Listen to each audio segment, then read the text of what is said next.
Hallo und willkommen zu einer weiteren Folge von Beyond Singing. Ich freue mich wahnsinnig, heute Eugenia Forteza hier zu haben von 360 oder 360 of Opera.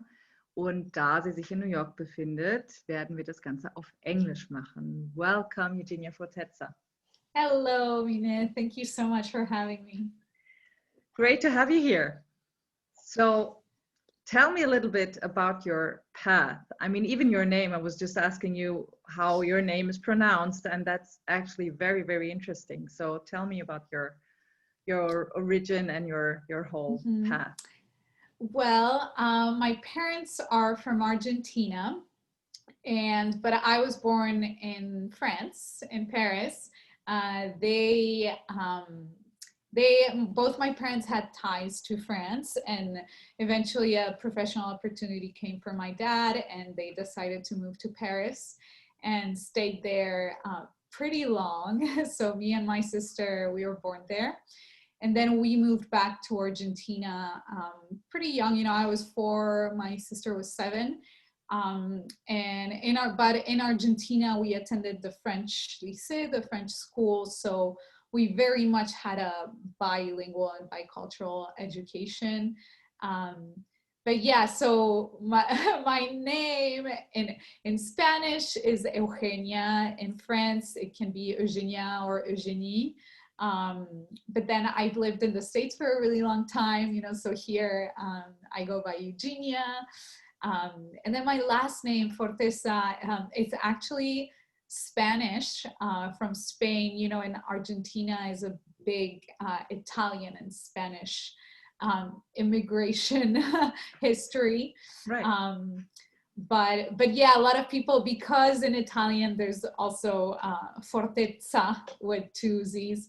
A lot of people think my last name is Italian, but there's also a lot of Italian in my family from my grandma, Zanetti. So it's definitely a mixed background. My mom's last name is Benchetrit, which is Moroccan. So it's a big mix. You know, Argentina. Wow, that's great. Yeah, Argentina in a way is similar to the States, you know, where it's very much been a melting pot of European immigration. And yeah. Sounds great. And how did you come to be a singer? You're a mezzo-soprano as well. Yes, I'm a mezzo-soprano as well now. Yes, so I started singing pretty young, actually, around like 11 or 12, a little bit by accident. I was taking guitar lessons, and my teacher was like, "Why don't you sing?" I was like, "Sing?" But eventually I did, and you know, it was pretty clear right away that my voice had a classical quality, which, you know, I found I wasn't really in that world at all. You know, I was very invested in school, playing a lot of sports, but that kind of just started opening up that world for me. And firstly, it was very much like musical theater for me. There's really good musical theater training in Buenos Aires. I did musical theater school. But then the more I sang, the more this idea of like singing classical music and opera, you know, like it was attractive because it was so different, and to me it sounded like so cool, you know, because it's like somehow, you know, you feel like you know, technically it's like as great as you can get as a singer. There's a little bit that belief, at least when you don't know what it is. And so that kind of always guided a little bit in my teens, like the way I was singing and the way I was studying from my teachers. But I didn't really like take it more seriously, let's say, like realize like that this was something I wanted to do until like my last 2 years of high school. And that's when I was like, okay, I should probably study like music. So, you know, I started taking some classes at the conservatory and kind of exploring that. And then once I was finished school in Buenos Aires, you know, I was doing a lot of things. I was doing musical theater. I had started the conservatory in Buenos Aires, but I was also trying to pursue a real career now I know that that's not a thing, but I was trying to do many things, and it took a little bit of trial and error for me to like really fully commit to my curse of wanting to be an artist. But eventually I did, and that's when I I started looking at coming to the States to study, and start that new chapter of my life. Yeah. And why did you, I mean, you came to the States, and why did you build this? I mean, why you built this back in 2016? How did this idea come up? So I got to the States for undergrad. I was 19, right? Because I had done a year of like trying things in Buenos Aires. So I started undergrad. I had some transfer credits from Buenos Aires. And the first thing, I mean, for me, it was very much, like American dream, conservatory life, school, college. It was incredible. And one thing that I don't think I necessarily like digested it that way back then, but now with distance, I can see more of that. But it was like very like shocking to me right away, like the resources, the opportunities, that would never you never necessarily have in Buenos Aires. And just like the various options, right? It's like you want to do something and you can pick. It's not like there's one option.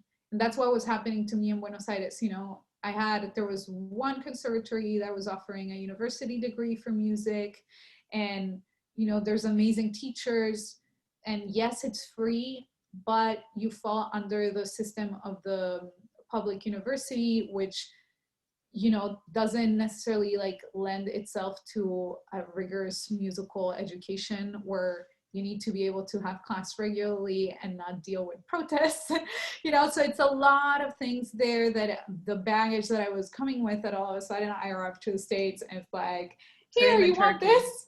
You want this? You want this here? I was like, oh my God. So it was mind blowing to me. And at the same time, my love for opera and my experience in classical music, very much it was something that I developed on my own through my own experience, because I wasn't necessarily like really exposed to it growing up. My parents are amazing. They've always been super supportive of everything. They love music, but they don't come from a musical background. So whenever I had an interest, they would do whatever they could to feed that interest. And now they're huge opera fans, by the way, thanks to me. But, it's not like I was immersed in that world. So my immersion in the opera world came at the same time of my immersion with the college experience in the States. So it was all like very exciting and something that I was discovering through my eyes. And 360 of opera is very much something that, while it came to me as an idea kind of a little bit out of the blue, in 2016, after I was done school, once I was in New York, it's something that took all of those years of me being in school and creating my own experience in the opera world. That's where it came from. It came very much from years of my own experience and what I was living and what I was seeing and what I was not seeing. And a lot of it came, from me right away. I had a lot of exposure to the behind the scenes aspect of the opera world. I wanted to be in the opera, but they don't let you audition until like, I don't know, junior year, senior year. So I started working behind the scenes. I was assistant stage managing, working in production during the summers as well to pay for my summer programs. That was my work study.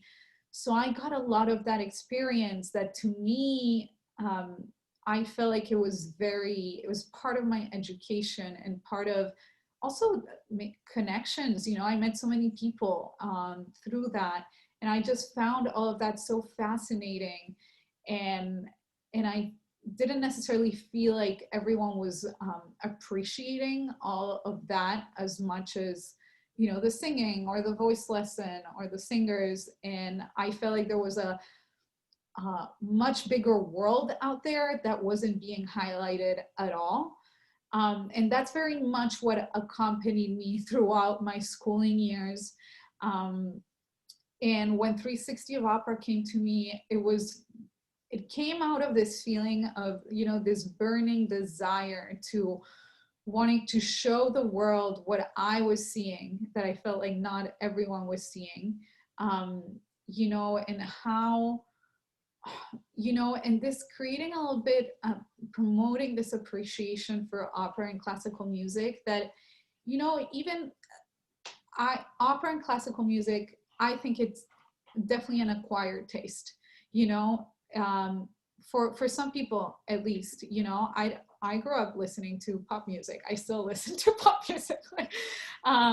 But you know, it takes time for you to like appreciate, like learn how to listen. And so that's one thing. But I think at the same time, even if it's not your style of music, everyone should be aware of what this world is about, to be able to respect it and be appreciative of it and the people in the industry and what it takes to be in this industry. Especially now, right? Especially now. And I think a lot of the struggle of us, I mean, of artists in general, but since we're classical musicians, you know, there's in society in general, people don't necessarily understand what it takes to do our job. And a lot of times we're misinterpreted, you know, misunderstood because of this. And there's a lot of struggle for the artists, you know, in trying to communicate this to non-opera people, you know, or non-artistic people. So there's also a little bit of that behind it. Like in 360 of Opera, because it's also my background, you know, and I love pop culture and that's what I grew up with, to mix, you know, classical and pop culture in a way that it can appeal to everyone and it can click for everyone. Because, you know, it's at the end of the day, like no one's gonna force you to listen to opera, or I'm gonna expose you to it. But what I want is for more and more people to at least be exposed to what it means to be an opera singer, what it means to be someone who works in the arts, and to learn how to respect that and appreciate that and respect the lifestyle, you know, and the sacrifices that it gets to do this profession. That's great, because of course it's still like that. I mean, most people really don't understand what we're doing. And the question is always coming up, what are you doing in the daytime when there's no show? I mean, you're just singing. Can't you do another job? Or there's so many thoughts about opera singers and theater people in general, which are really not realistic. And most of the people only listen to opera when they're listening to the ads on TV, and that's Yeah. it. So Yeah. this is a real great insight, not only for the people who don't have access to opera, but also for the younger singers, because you know, not Yeah. having that background is really, I didn't have that background as well. Of course, we listened to opera and I grew up listening to jazz, opera and pop, but still when I came to university, I also didn't know so much about this profession, and it's so wide, and it has so many different things that has to come together to be an opera singer besides the singing. So this is really great. Yeah. Yeah. And, you know, I think there's a lot that you just learn with time and experience and trial and error. But I think it's also our responsibility as artists to not just be the performer, you know, not that it's little, like it's a lot to be a performer. But I think beyond that, you know, beyond a singer, beyond an actor, you're an artist. And an artist is a more full concept. And I think being an artist comes with a social responsibility. Instead of, you know, complaining or fight non-artistic people, you know, by saying like, oh, like you don't understand me, or like blah blah blah. Well, it's in our hands to start to change that, you know, start do things that will change that perception, that will make arts more visible, that will help non-artistic people to like really appreciate that, that will help our governments to appreciate the arts and understand how important they are in education and society. I mean, we're seeing it now.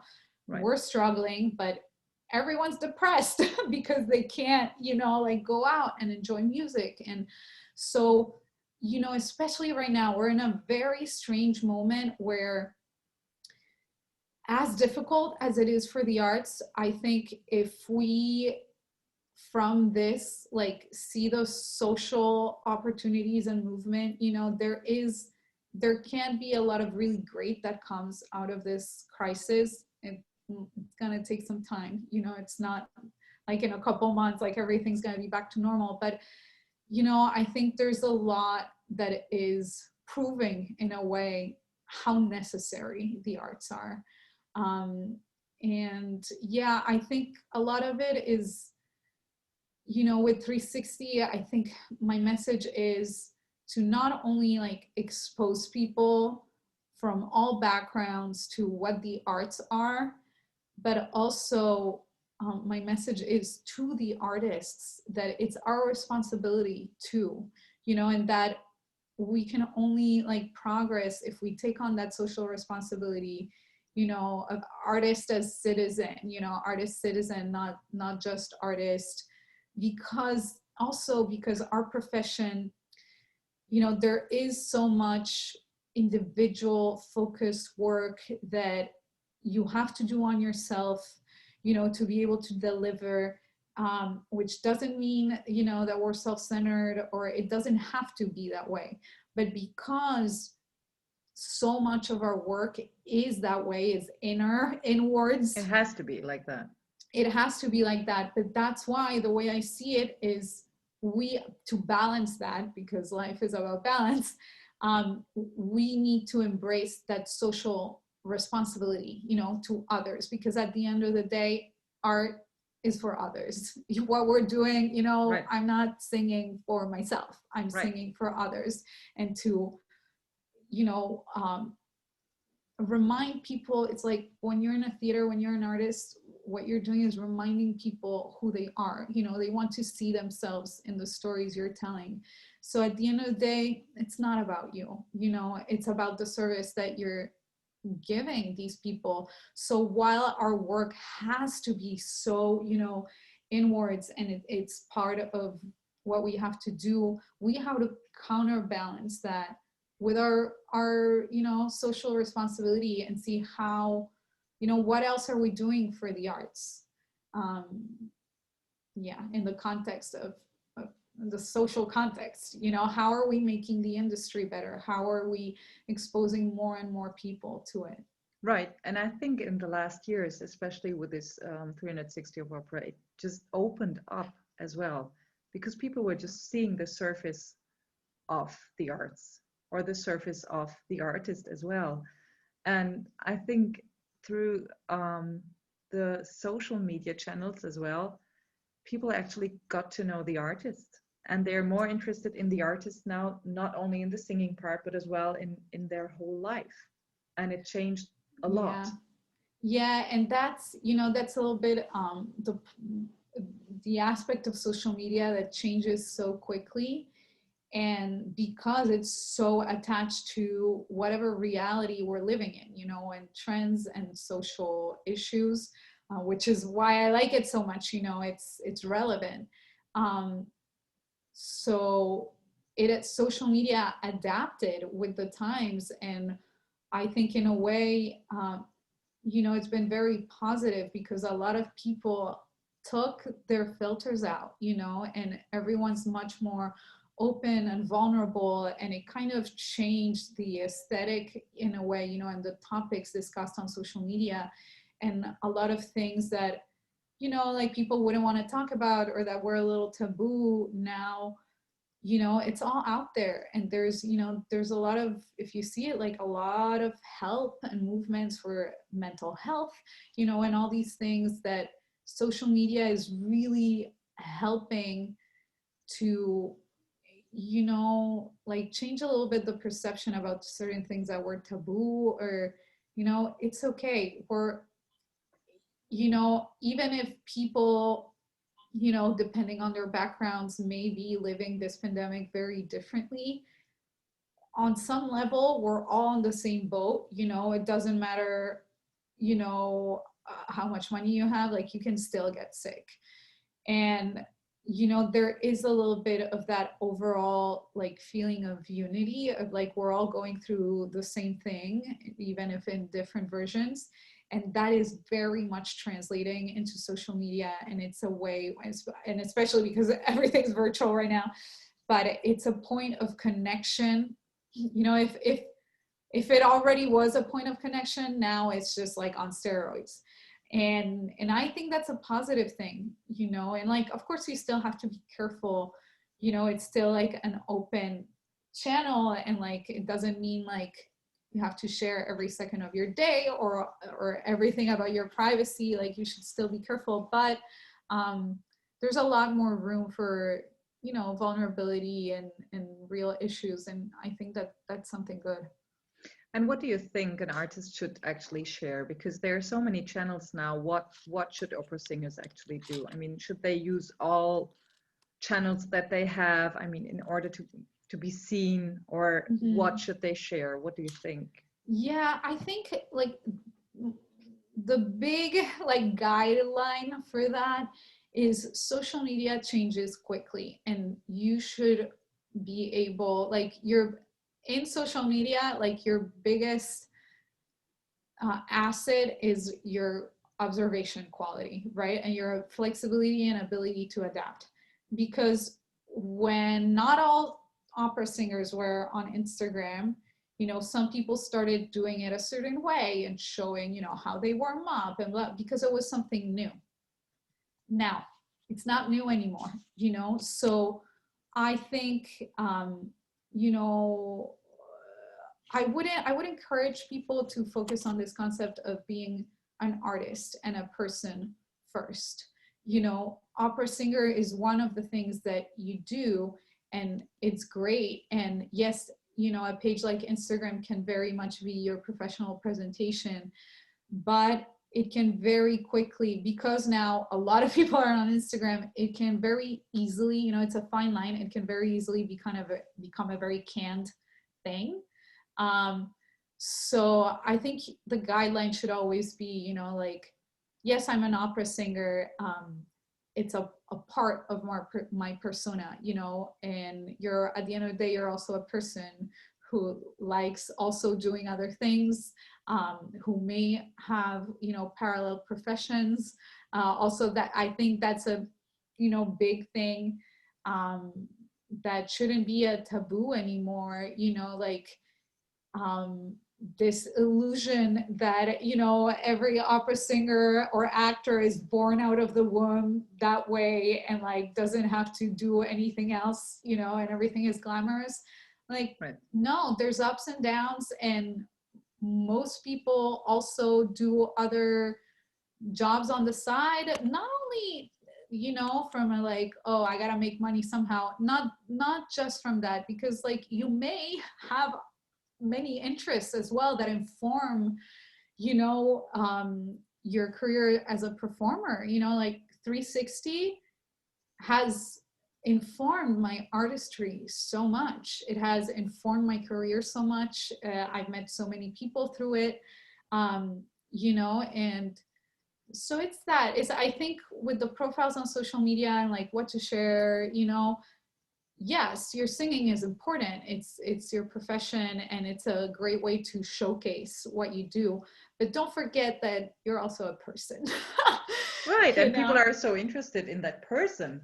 actually. So people are actually, especially now, we're, you know, that's what I meant a little bit before, is like we're in a world, you know, and it might change, but right now there's a little bit this wave of like, who are you? You know, people are attracted to knowing you for who you are, what do you believe in, you know, what makes you you, what makes you interesting.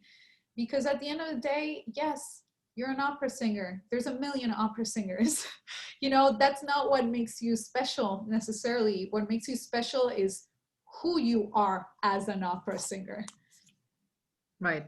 So finding ways to share actually of more of who you are is probably the thing. Yeah, or who you are through the lens of your work. You know, there's a million ways to do it, but I would warn people to get too, you know, canned in a certain way, you know, like, oh, I'm an opera singer, so I have to do my profile a certain way and only show that I'm an opera singer.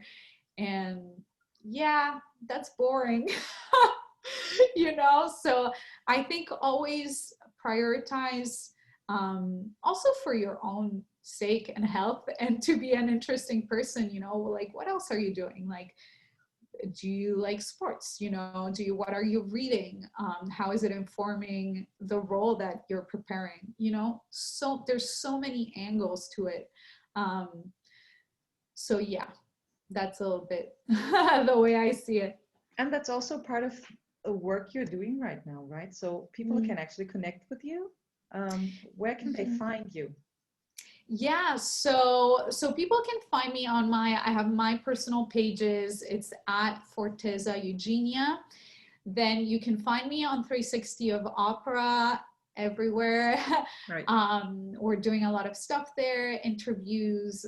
I try to, as much as possible, have like scholarships, promotion tickets. You know, I like giving back as much as I can.